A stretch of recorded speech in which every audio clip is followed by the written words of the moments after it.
Good day everyone, this is Isaiah Kuran from BSMT2B. Today we're going to tackle about biomolecular hierarchy of the cells. So Rio has been asking me lately, how does life really existed?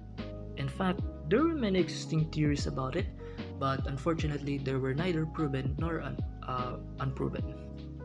So science believed that our planet revolves around the Goldilocks zone or the habitual zone because it is at the right distance away from the sun, which means our planet maintains its water in its liquid form and it is neither too cold nor too hot. But today, we will relate our topic to one of the interesting theory that exists today, and that is the abiogenesis.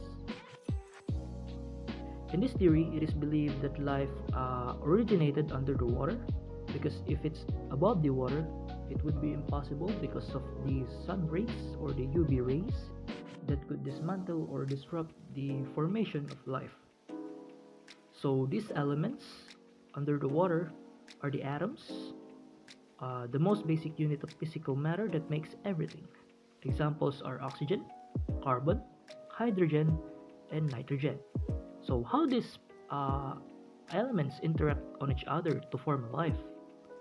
So in this theory, it is suggested that there are two main movers of how these elements interact on each other.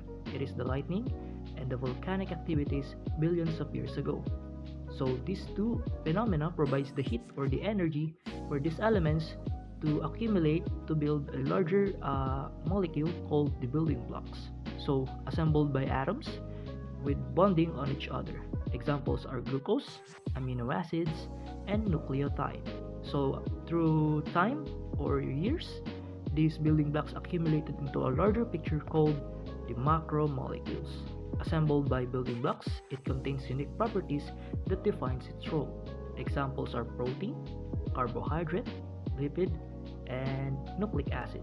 So these macromolecules accumulates further and make these supramolecular complexes, or what we call the polymers, or in simple terms, the puzzle of life that makes the life possible.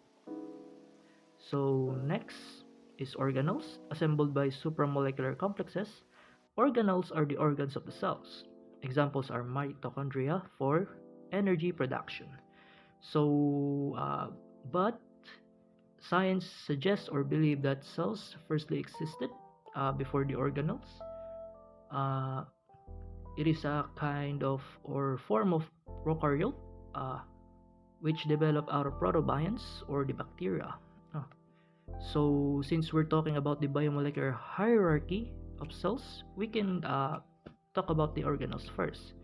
Then with that, with organelles, we can form the cell membrane or the shell that covers the cell. And then finally, we can have the cell or the final product that makes up the living beings. So cells, examples of it is human cell and plant cells. So now, I hope you have formulated your own conclusion just like Rio. So for our conclusion, cell originally made from atoms, and these atoms are accumulated or it accumulated by environmental factors such as energy into a larger picture called the molecules, and over time uh, through through time with the environmental factors that supports its growth, we can have the specialized cells or the complex cells that makes the living organisms. And that will be all for my video, and thank you for listening.